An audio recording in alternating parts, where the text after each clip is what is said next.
ഇന്ത്യയും പാകിസ്ഥാനും തമ്മിലുള്ള നയതന്ത്ര യുദ്ധം തുടരുകയാണെന്നറിയാമല്ലോ. ഇരു രാജ്യങ്ങളിൽ നിന്നും പൗരന്മാരെ ഒഴിപ്പിക്കാനുള്ള നടപടികൾ തുടങ്ങിക്കഴിഞ്ഞു. അട്ടാരി അതിർത്തി കടക്കാൻ പാക് പൗരന്മാരുടെ നീണ്ട നിരയാണ് ഇന്ന് കണ്ടത്. നയതന്ത്ര നീക്കങ്ങളുടെ ഭാഗമായി പാകിസ്ഥാൻ വ്യോമപാത അടച്ചത് ഇന്ത്യയെ ബാധിക്കുന്നത് എങ്ങനെ എന്നതാണ് നമ്മൾ പരിശോധിക്കാൻ പോകുന്നത്. ഇന്ത്യക്ക് ബദൽ വ്യോമമാർഗം തെരഞ്ഞെടുക്കുന്നതടക്കമുള്ള എന്തൊക്കെ കാര്യങ്ങൾ മുന്നിലുണ്ട്, അതിലേക്ക് നമുക്കൊന്ന് വിശദമായി പോയി കഴിഞ്ഞാൽ, പാകിസ്ഥാൻ വ്യോമപാത അടയ്ക്കും എന്ന് പ്രഖ്യാപിച്ചു കഴിഞ്ഞിരിക്കുകയാണ്. അതനുസരിച്ച് ആദ്യം തന്നെ നമ്മൾ നേരിടാൻ പോകുന്നത് പാകിസ്ഥാൻ വഴിയുള്ള വ്യോമപാത ഒഴിവാക്കുമ്പോൾ നമ്മുടെ യാത്രാ സമയം, ആ ഫ്ലൈറ്റിന്റെ ടൈം തന്നെ ഒന്ന് കൂടും എന്നുള്ളതാണ് പ്രധാനപ്പെട്ട കാര്യം. ചില അമേരിക്കൻ, യൂറോപ്യൻ വിമാന സർവീസുകളുടെ ദൈർഘ്യം 2 മുതൽ 2.5 മണിക്കൂർ വരെ കൂടും എന്നുള്ളതാണ് പ്രധാനപ്പെട്ട കാര്യം. എയർ ഇന്ത്യ, ഇൻഡിഗോ ഇവരൊക്കെ ഇപ്പോൾ ഇത് ഒരു നോട്ടിഫിക്കേഷനായി പാസഞ്ചേഴ്സിനെ അറിയിച്ചു കഴിഞ്ഞിരിക്കുകയാണ്.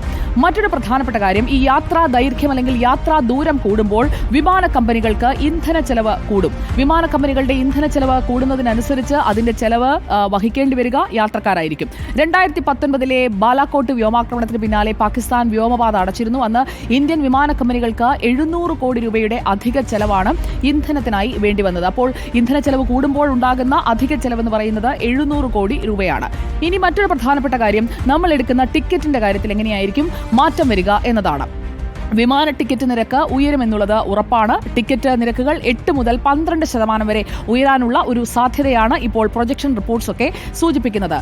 ഇക്കാര്യത്തിൽ ഇനി എന്ത് ചെയ്യാൻ കഴിയും വിമാന കമ്പനികൾക്ക് എന്നതുകൂടി നമ്മൾ പരിശോധിച്ചാൽ, വിമാന കമ്പനികൾ ഈ നിരക്ക് ഉയരാനുള്ള ഒരു സാധ്യത മുൻനിർത്തിക്കൊണ്ട് ചെയ്യാൻ സാധ്യത വിമാന കമ്പനികൾ യാത്രക്കാരുടെ എണ്ണം കുറയ്ക്കുന്നതടക്കമുള്ള മാർഗങ്ങളിലേക്ക് കടക്കാം. അതോടൊപ്പം തന്നെ നമ്മൾ കൊണ്ടുപോകുന്ന ബാഗേജ്, ആ ബാഗേജിന്റെ ഭാരം അത് പരിമിതപ്പെടുത്താനായിട്ടുള്ള സാധ്യതയും നമ്മൾ മുന്നിൽ കാണുന്നുണ്ട്.